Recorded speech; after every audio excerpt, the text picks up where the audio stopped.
Insights, o podcast do Bradesco. Olá, eu sou a Juliana Maeda e esse é o Insights, o podcast com ideias que provocam um novo jeito de pensar. E hoje a gente vai conversar sobre investimentos no setor imobiliário. Uma das diversas modalidades de investimento mais populares é nesse setor, não é mesmo? Seja por meio de um imóvel próprio ou por meio de um fundo de investimento, a gente sempre encontra várias opções. Mas como é que funcionam os investimentos nesse setor? E onde é que estão as avenidas de crescimento? Como é que uma gigante no setor hoteleiro vai realizar essas operações de aquisição, reestruturação, renovação e administração de hotéis, otimizando o potencial de cada empreendimento? A gente convidou para essa conversa dois grandes especialistas no assunto aqui no Brasil. A nossa convidada especial, a Veridiana Furtado, que é VP de Asset Management para a América Latina da Accor Invest. Seja bem-vinda, Veridiana. Olá, muito obrigada pelo convite. É um prazer estar aqui com vocês. Obrigada. E o meu colega de trabalho, o Eduardo Guimarães, que é gestor de fundos imobiliários da Bradesco Asset. Prazer ter de volta você aqui, Edu. Obrigado, Juliana. Prazer, Veridiano, a gente falar sobre o setor imobiliário. Estou bem animado. Veridiana, a minha primeira pergunta, e geralmente a gente sempre começa o nosso bate-papo com os nossos convidados explicando o que a empresa que vocês trabalham faz. Então, é legal você também esclarecer para a gente qual a diferença entre a Accor e a Accor Invest, que é a empresa que você trabalha, e o que a Accor Invest faz, além de administrar e ser a proprietária dos hotéis, como é que é a atuação de vocês aqui no Brasil? Se puder dar um pouco de números também para a gente. Legal. Bom, então a Accor, ela é operadora dos hotéis da Accor Invest. Então, em 2017, teve uma divisão das empresas, onde a Accor vendeu os ativos próprios e alguns contratos de gestão de alguns hotéis. E nisso foi criada a Accor Invest. Então, a Accor Invest ela é proprietária e também gestora de alguns hotéis de contrato de aluguel.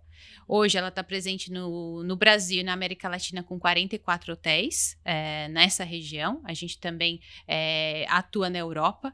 Então, são 44 hotéis divididos aí entre Brasil, Chile, Argentina, Colômbia, Peru e México. Então, essa é a atuação da Accor Invest. Uma presença bem vasta, né, na América Latina. Sim. Na América Latina a gente atua em diversos países. E os hotéis todos operados pela Accor, a gente tem essa questão de exclusividade, então a Accor que opera os nossos hotéis com as marcas dela. Tá. Você pode dar um exemplo pra gente? Alguns nomes, algumas marcas que a gente conhece bastante no nosso dia a dia, a gente vê andando pela cidade aqui. Se puder dar um exemplo. Sim, então alguns dos hotéis que são de propriedade da Accor Invest, então a gente tem o Fairmont, no Rio de Janeiro, a gente tem o M Gallery também no Rio de Janeiro, a gente tem o Pullman Guarulhos, o Novo Hotel Morumbi. Então, todos esses são hotéis de propriedade da Accor Invest. Legal, bacana. O foco de vocês, então, é nesse segmento mid-scale e econômico, né? Vamos lá, na verdade, o nosso foco aí é a estratégia da empresa a nível mundial, sim, é o segmento mid-scale e econômico, e a gente, na região, a gente vê uma oportunidade muito grande no luxo. Então, hoje, os nossos hotéis de luxo, eles representam 60% da nossa receita. O que é um pouco... Aqui nessa região. Exatamente, aqui na Brasil região. e na América Latina. Exatamente. Então, é um pouco diferente da estratégia mundial da Accor Invest, que é sim o foco no mid-scale e econômico. E aí, quando eu tô falando de mid-scale, eu tô falando de hotéis Novotel, Mercury, e econômico eu tô falando dos hotéis Ibis, basicamente. Na região, a gente tem um olhar muito forte para o luxo. Sim. Que aí tem as marcas, por exemplo, Fairmont, Sofitel, eu tenho o Sofitel Buenos Aires, eu tenho o Sofitel Santa Clara, na Colômbia, que foi construído em um antigo convento, tem o M Gallery em Santa Teresa, que é no Rio de Janeiro. Então, a gente tem alguns hotéis bem icônicos no mercado de luxo. Bacana. E alguns desses ativos, como você comentou, que são super icônicos, a gente tem aí o Fairmont Copacabana, o hotel em Santa Teresa. Esses hotéis, eles são estratégicos para a Accor Invest? E vocês acham que, se sim, eles são estratégicos, é por causa da localização, por causa da marca, por causa do público-alvo? Como é que vocês posicionam esses ativos mais estrategicamente? Legal. Bom, dentro do mercado hoteleiro, acho que tem alguns fatores que são principais para você, né, ter um ativo aí rentável. Um é a localização. Acho que o principal é a localização e depois é o potencial do público daquela região. Então, quando a gente olha para o mercado de luxo, a gente tem tanto o cliente business, o cliente de negócios, como o cliente de lazer. E pós-pandemia, a gente viu uma tendência muito grande do mix desses dois clientes. Então, que a gente está falando uma tendência de pleasure, onde o cliente ele vem a negócios, mas ele também aproveita e prolonga a estadia dele para ficar lazer, ou trazendo a família ou aproveitando um pouco da cidade. Então, durante a pandemia, o Fairmont se posicionou muito bem localmente. Ele passou a atrair não só o público estrangeiro, que era a raiz dele com o que ele atraía antes, mas também o público de lazer local, carioca. E aí, como que a gente fez isso? Rentabilizando o metro quadrado dos restaurantes. Então, dos restaurantes e pontos de venda. Então, um dos focos da Accor Invest é trabalhar em rentabilizar esse metro quadrado e não só do quarto. A gente brinca que a gente vende até quarto, mas a gente também vende a parte de alimentos e bebidas, a gente também vende a parte de entretenimento, e aí é onde eu rentabilizo, além do quarto, o meu metro quadrado dentro da hotelaria. E aí, por isso, esses hotéis, eles são extremamente importantes para a gente. E aí, quando eu falo de São Paulo capital, eu tenho mais o público corporativo, né? Quando eu falo dos hotéis que estão localizados nas capitais, eu tenho um público corporativo e eu tenho uma demanda de eventos voltando muito forte em 2023 aí. Tá previsto 12 milhões de pessoas participarem de eventos em São Paulo. Só nos hotéis de vocês? Não, eu tô falando do mercado de eventos como um todo. Como um todo, mas uma boa parte vão ser nos hotéis de vocês. Então, o mês de março foi um mês recorde para toda a hotelaria por conta de grandes eventos e shows. Então, quando eu falo de evento, eu tô falando também dos eventos de lazer, como shows que aí e eventos atraem corporativos. Públicos para os hotéis. Isso mesmo. As pessoas de fora da cidade que vêm para ir para algum show, algum festival. Exatamente. Então, março foi realmente muito significativo para a cidade de São Paulo por conta de vários shows que aconteceram e eventos, feiras que retomaram com tudo nesse ano. Então, hoje, depois de pandemia, a gente passa a olhar os hotéis com um olhar diferente e com um olhar de atrair o público corporativo, que sempre foi o core e o business desses hotéis, o público business, mas também o lazer. E olhar esse público de lazer, qual que é a demanda dele, o que ele está buscando, às vezes você faz uma pequena adaptação num quarto de um hotel, incluindo uma cama para a terceira pessoa, para criança, e você passa a atrair um público família que você não tinha antes. Ou você renova, faz uma reforma de um spa e você aumenta a sua rentabilidade em 20%. Então, a gente vê muito isso quando a gente reformou, por exemplo, o restaurante do Novo Hotel Morumbi. Foi para um conceito mais de alimentação saudável, que se chama Green. A gente percebeu um aumento de receita de 20%, só por uma questão de mudança de conceito e uma reforma que foi feita no hotel. E aí você passa a atrair também o público externo para ir frequentar o restaurante do hotel, que não é tão óbvio, né? As pessoas não estão acostumadas. Sim. Aí, almoçar ou jantar em um hotel, né? Exatamente. Sem estar hospedadas. Exatamente. Bacana. Viridiana, explica pra gente como que a Accor Invest é como se fosse uma gestora, né, de ativos imobiliários. Nesse caso são hotéis, né? São quartos de hotéis, ou restaurante, ou essa experiência, né? Você comentou que o cliente tem. Então, como que vocês fazem para ajudar o investidor, né, que eventualmente pode comprar esse quarto de hotel, a valorizar o imóvel que ele tem? E como que vocês selecionam, né? Você comentou São Paulo, que tem uma vocação mais corporativa. Talvez quem está ouvindo a gente aqui, que é do Nordeste, está mais acostumado, né, de ter um resort, um hotel na praia que tem um quarto, né?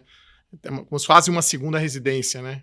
Se você puder explicar como que vocês fazem, então, para selecionar essas áreas que vocês acham que tem maior retorno. Normalmente o que a gente faz é fazer um business plan e analisar bem cada mercado. Então, olhar o que o mercado tem, então, em relação à concorrência. Então, o que a gente vai olhar o mercado, olhar de fora, o que a concorrência está fazendo.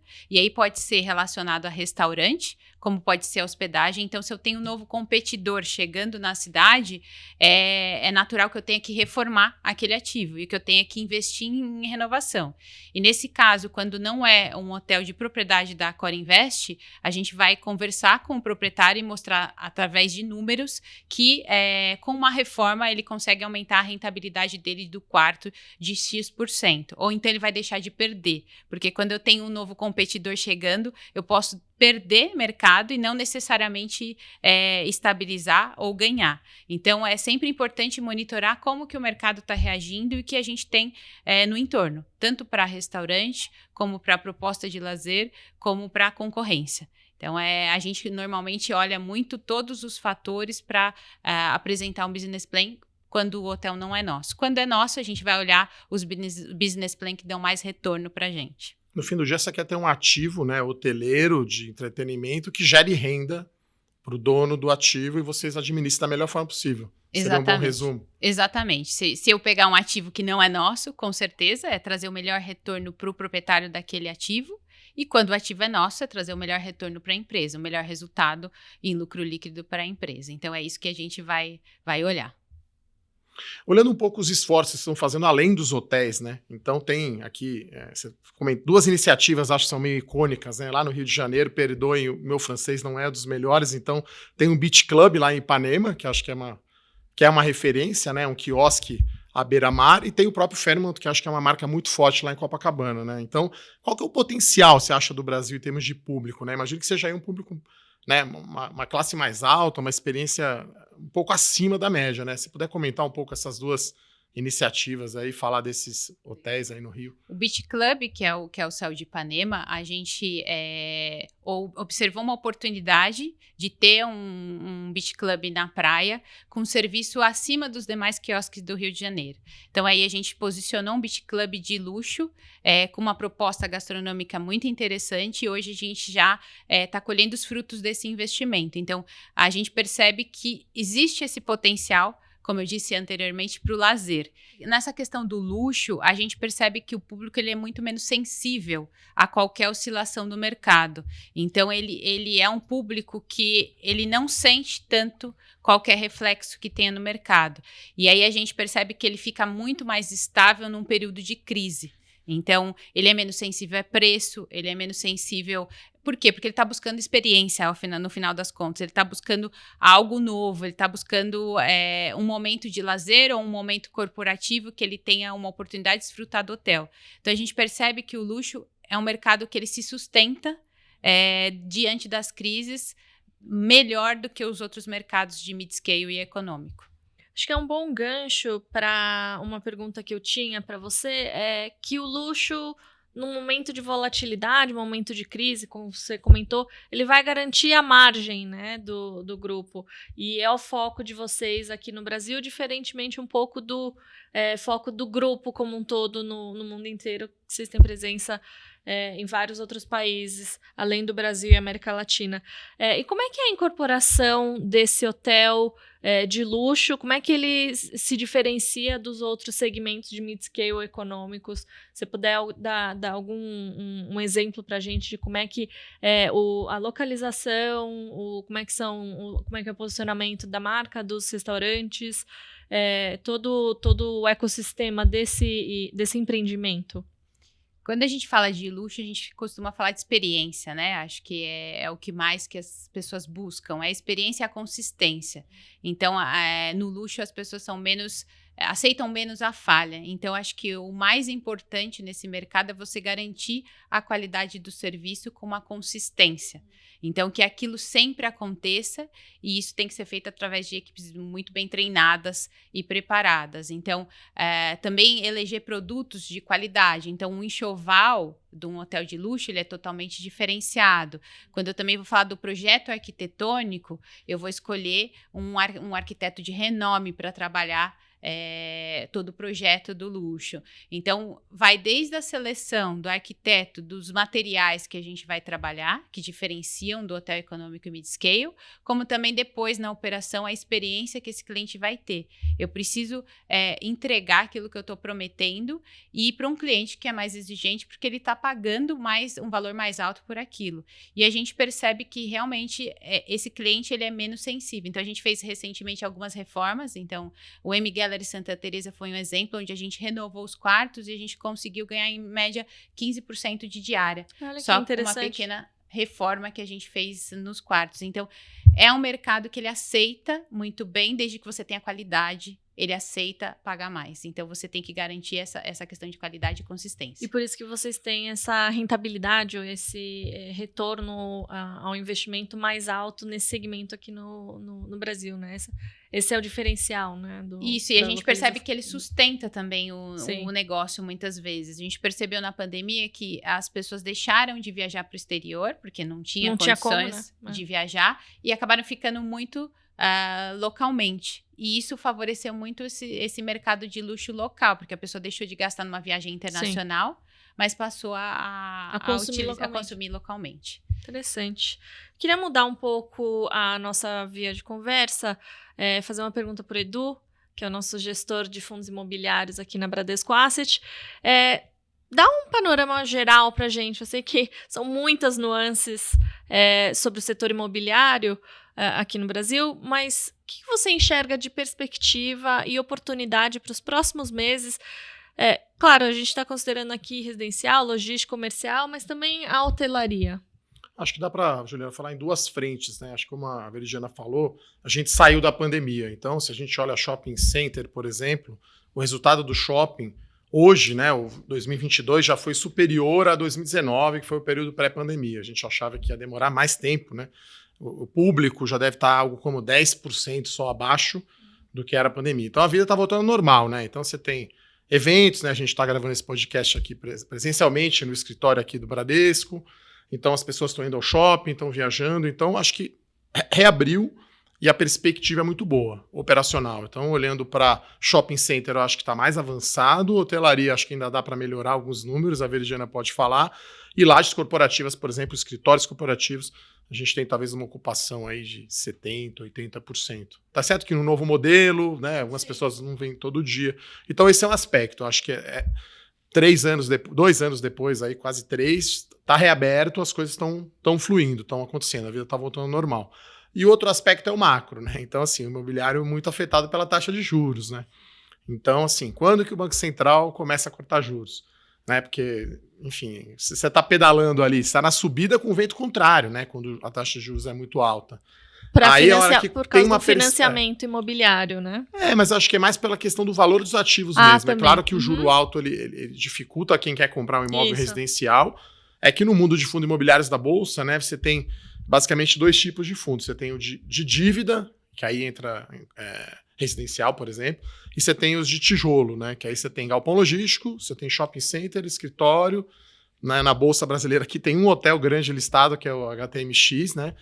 E lá fora os REITs americanos são gigantes, né? O HST é fundo de $1 bilhão, né? Então esse mercado de hotelaria é muito maior. Tem um potencial muito grande ainda para ser desenvolvido. Então a queda de juros, acho que ela torna o investimento em imóveis mais atrativo, né? Porque aí você tem um custo de oportunidade menor, você tem esse vento contrário, né? Deixando de existir.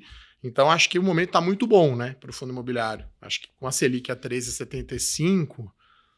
é mais, ou o juro real, né, que acho que o que a gente olha mais, que é a NTNB, o IPCA mais a 6, é um benchmark super difícil, né? Você está apostando corrida ali com quem corre muito, né? Um maratonista. Quando esse juro cai, eu acho que fica mais propenso, né? Aí você vai ter as pessoas correndo um pouco mais risco no investimento e mais ganho de capital.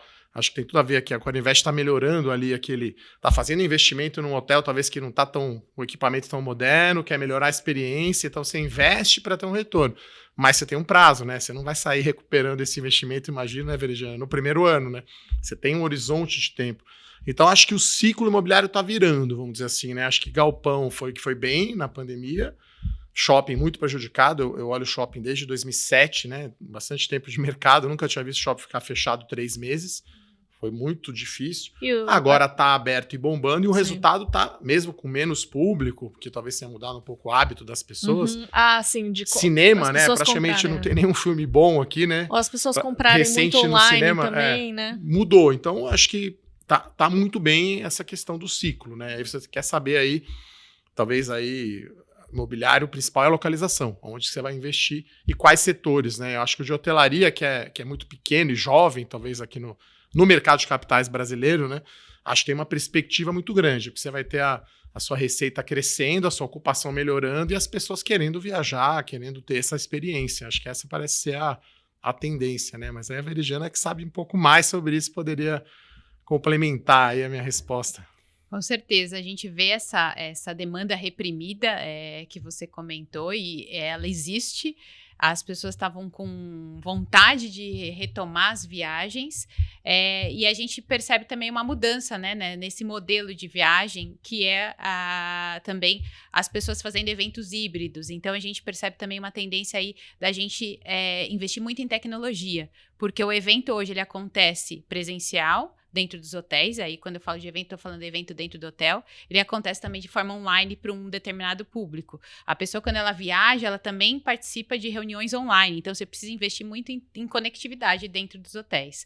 Então a gente percebe aí que a gente já recuperou o resultado antes da pandemia, então a gente cresceu o ano passado em 10% de lucro líquido, e esse ano a gente tem uma previsão aí de crescer mais 20% em relação ao ano anterior, em relação a 2022. Então a gente está com uma boa perspectiva aí, e a gente não percebe que isso vai parar, a gente percebe que realmente ela está acontecendo. Uhum. A gente percebeu, como eu disse, o boom em março, e a gente percebe que ela continua aí.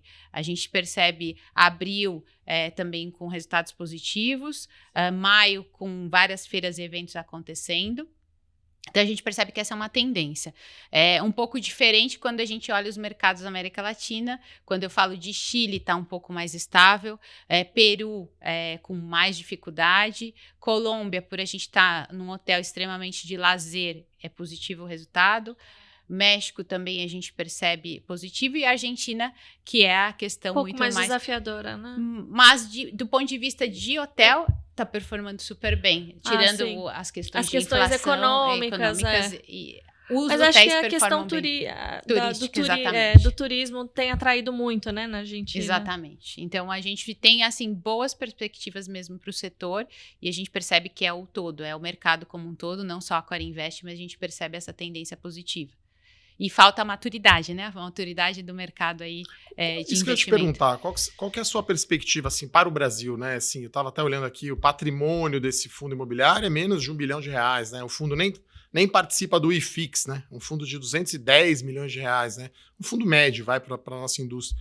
Qual que é a perspectiva, você acha? Você vê outros ativos de hotéis em fundos imobiliários ou a Accor Invest adquirindo outros ativos? Como você vê a perspectiva aí de Eu vejo que esse movimento está começando, né? E aí a Accor Invest está focada um pouco mais em investir nos ativos que ela já tem, então em reformar, em trazer maior rentabilidade, como eu disse, e otimizar a questão do metro quadrado e avaliar também oportunidades que tenham no mercado de compra. Então, se tem alguma oportunidade interessante no mercado de compra, sim observar, mas eu acho que esse mercado ainda ele está começando dos fundos, né? Então, talvez é um mercado a ser muito explorado ainda.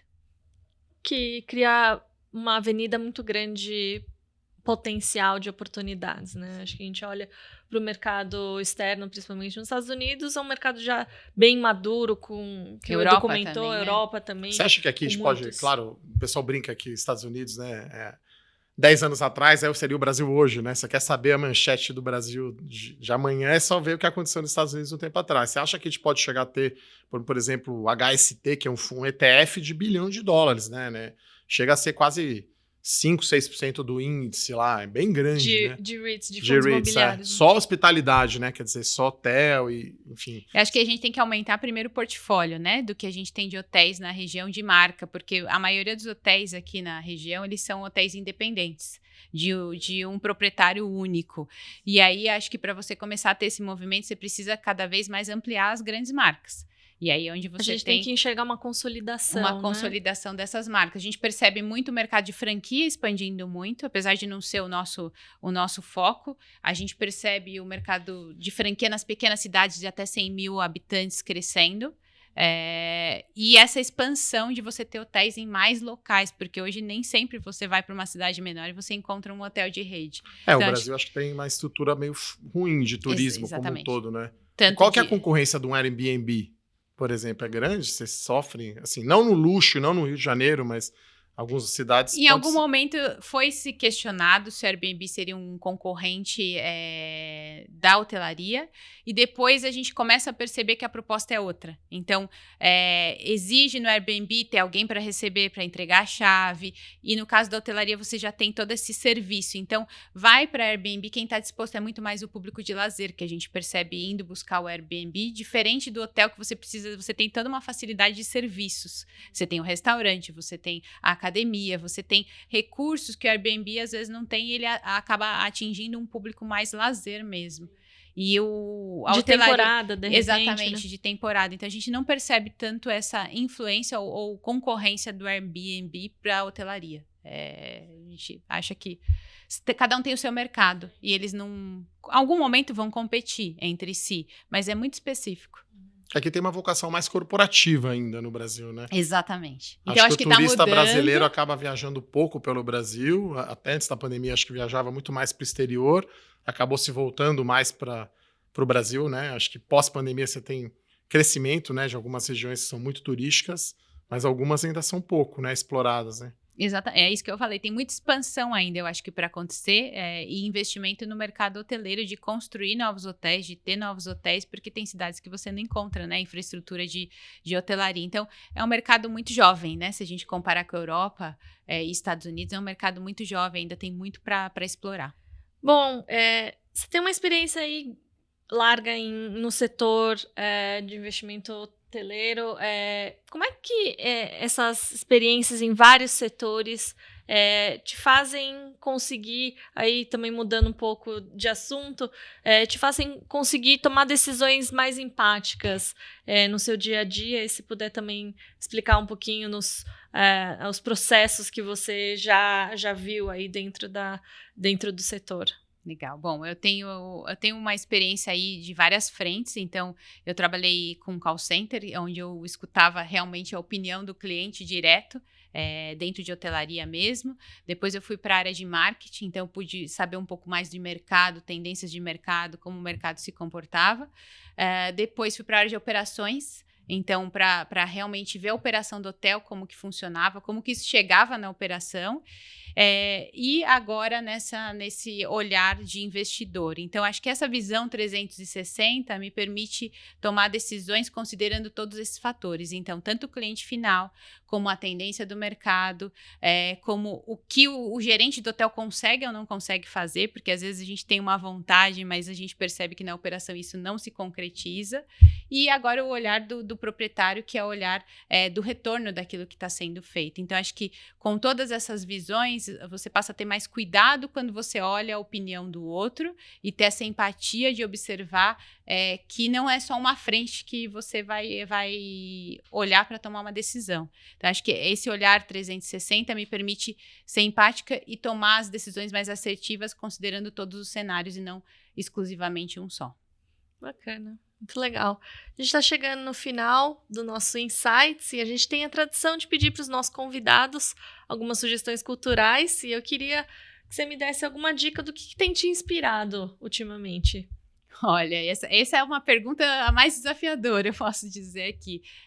Como mãe aí de 2 filhas, o tempo falta, né? Pra gente, como mãe, é difícil, 2 crianças. Então, o que eu costumo fazer é utilizar meu tempo disponível, óbvio, com elas. Tô lendo o livro Joana d'Arc, gosto muito dessa frente de as mulheres e olhar como as mulheres se posicionam. Então, tenho lido, tô lendo esse livro. E uma fonte de inspiração da minha carreira foi o livro 7 Hábitos das Pessoas Altamente Eficazes, do Stephen Covey, que também me inspiraram ao meu modelo de gestão e como eu atuo como gestora. Então, que é... Qual o seu modelo de gestão? Eu acho que é o olhar humano e o olhar empático de entender que o resultado vem das equipes. Então, bacana. Você entender que quem traz o resultado no final são as equipes. Se eu não tiver uma equipe engajada, se eu não tiver um gerente engajado, eu posso fazer o maior investimento que for. Mas se ele não tiver engajado em concretizar aquele investimento, ele não vai acontecer o retorno que eu espero. Então, o retorno eu falo que não é só sobre números, mas é sobre pessoas também. Claro. Bacana. Então, é isso. Edu, Tem alguma dica pra gente hoje? Bom, acho que eu vou dar 2 fora do mercado financeiro, né? Acho que quando eu vim aqui no Insights eu falei muito de série de mercado financeiro. Então tem uma sobre o Albert Einstein, né? Então chama Genius, acho que tá no Star+, se não me engano. É curta, então, para quem tem filho, uma vida mais curta, com menos tempo disponível. Então são só 10 episódios que contam a história do Einstein, desde a adolescência, as teorias, o Nobel e como ele era difícil, né? Era um gênio, mas na relação pessoal, talvez ele não tivesse essa empatia, esse olhar que a Veridiana comentou. Bom, pessoal, minha outra dica, né, sobre música, então eu gosto, e livros, né? Então eu gosto muito, eu vou indicar aqui a biografia da Rita Lee, né, que nos deixou aí recentemente. Então, muito fã da Rita Lee, né, uma mulher na frente do seu tempo, né? Acho que nos anos 70 conquistando coisas que ninguém imaginava. Então a biografia é bem legal, inclusive ela fez uma profecia, né, do que falariam na morte dela. Então é bem interessante, aí recomendo o livro, a biografia da Rita Lee. Adorei essas dicas, Edu. Adorei essas dicas também, Veridiana. Eu quero já agradecer a sua presença, Veridiana Furtado, que é VP de Asset Management para América Latina na Accor Invest. Obrigada pela sua presença, Viri. Espero que você tenha gostado do nosso papo e você sempre será bem-vinda de volta aqui ao Insights. Muito obrigada aí pelo convite. Foi um prazer ter essa conversa, esse bate-papo aí com vocês. Obrigada. E eu também quero agradecer ao meu colega de Insights e de Bradesco Asset, o Eduardo Guimarães, que é gestor de fundos imobiliários da Bradesco Asset. Edu, obrigado de novo. Você também é super bem-vindo de volta aqui ao Insights. Obrigado pelo convite, foi um prazer esse bate-papo. Pode contar sempre comigo, convidar, a gente participa. Muito bom papo, Veridiana. Obrigado. O Insights está chegando ao fim e você já sabe, toda semana tem um episódio novo na sua principal plataforma de áudio e no Instagram, no nosso perfil podcast.insights. E além disso, você pode também ativar as notificações e ficar por dentro de todos os episódios. Tchau, até a próxima!